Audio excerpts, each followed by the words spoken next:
Electric blanket. এই ব্ল্যাঙ্কেটটি হলো সেই জায়গার জন্য যেখানে সাধারণ কোনো কম্বল কোনো ব্যক্তির শরীরে পুরোপুরি গরম করতে পারে না। এই ইলেকট্রিক কম্বলটিতে আপনি ম্যানুয়ালি টেম্পারেচার সেট করতে পারেন, আর এটিকে অন্যান্য সাধারণ কম্বলের মতোই আপনি ওয়াশিং মেশিনেও পরিষ্কার করতে পারবেন। কিন্তু আপনাকে বলে রাখি যে এত কিছু সুবিধার পরেও এই কম্বলটি বিভিন্ন দেশে ব্যান করা হয়েছে। কিছু সেফটি এক্সপার্টদের মতামত অনুযায়ী এইরকম কম্বল অনেক ক্ষেত্রে দেখা গেছে যে নিজে থেকেই তাতে আগুন লেগে যায়। এর পাশাপাশি কিছু বাচ্চারা এবং বৃদ্ধ লোকেরা ভুলক্রমে এর টেম্পারেচার সেট করার কারণে জীবন্ত জ্বলে যাওয়ারও খবর আছে। তবে এর নির্মাতা কোম্পানির বক্তব্য অনুযায়ী যা ঘটেছিল সে ঘটনাগুলি একদম আকস্মিক, আর এতে কম্বলের কোনো দোষ নেই। লোকজনের বেপরোয়া ব্যবহারের বা খামখেয়ালিপনাকেই দায়ী বলে দাবি করে। যাই হোক, আপনি অনলাইনে অ্যামাজন থেকে এই কম্বলগুলোকে অর্ডার করে নিতে পারেন, কারণ আমাদের দেশে এটিকে ব্যান করা হয়নি। সিগারেট। সিগারেট লাভারদের জন্য সিগারেট বেশ ট্রেন্ডিং এখন। অন্যান্য সকল সাধারণ সিগারেটের থেকে এটাকে বলতে পারেন যে একটু আধুনিক এবং উন্নত সিগারেট। যদিও অন্যান্য সাধারণ সিগারেটের থেকে এটাতে কম ক্ষতিগ্রস্ত হয় বলে জানায়। এটি একটি ছোট ব্যাটারির দ্বারা রিচার্জ করে ব্যবহার করতে হয়, যেটা তার ভিতরেই স্থাপন করা আছে। এর ভিতরে প্রোপাইলিন গ্লাইকোল, গ্লিসারিন ও নিকোটিন এর মতো রাসায়নিক পদার্থ দেওয়া থাকে। আর কিছু লোক এটাতে ফ্লেভারের জন্য অন্যান্য সুগন্ধি রসায়নও ব্যবহার করে। তবে বলা যায় যে এটা সিগারেট পান করার ব্যক্তিদেরকে আকর্ষিত করার জন্যই তৈরি করা হয়েছে, যা সিগারেট পান করার অভ্যাসটাকে আরো বাড়িয়ে দেয়। আর যার কারণেই এই গ্যাজেটগুলোকে বেশ কিছু কান্ট্রিতে ব্যান করে দেওয়া হয়েছে।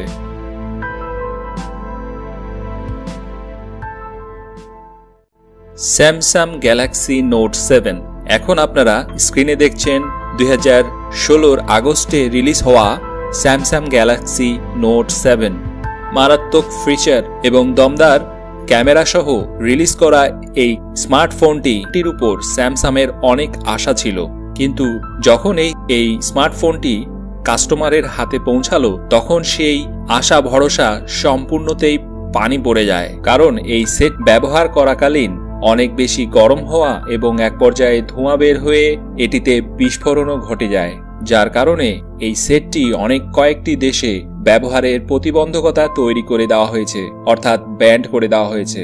এরপরেই 16 সালেই 11 অক্টোবরে স্যামসাং তার সকল কাস্টমারকে এই মডেলটি, এই স্যামসাং নোট 7 এই স্মার্টফোনটি ব্যবহার করা থেকে বিরত থাকার জন্য আদেশ দিয়ে দেয়।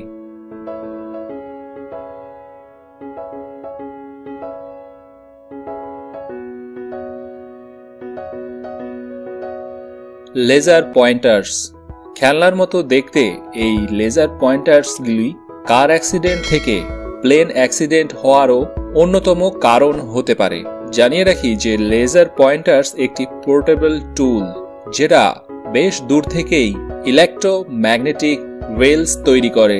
এমনিতেই এই খেলনাটিকে বানানোর জন্য প্রত্যেকটি দেশে 5 মিলিওয়াটের ক্ষমতা সম্বলিত নির্ধারণ করে দেওয়া থাকে, কিন্তু কিছু সস্তা তৈরি করা কোম্পানিরা এই নিয়মকে ভঙ্গ করে দিয়েছে, যার কারণে এই প্রোডাক্টগুলো ব্যবহার করাতে অনেক ব্যক্তি অন্ধ হওয়ার এবং আগুন লেগে যাওয়ার অন্যতম কারণ হিসেবে এই লেজার পয়েন্টার্সগুলোকে বিভিন্ন দেশে ব্যান করে দেওয়া হয়েছে। তবে জেনে রাখা ভালো যে কয়েকটি দেশে লেজার অ্যাটাকের জন্য বড় মানের সাজার ব্যবস্থা ও জেল জরিমানার ব্যবস্থাও করা আছে। Pheasant spinner.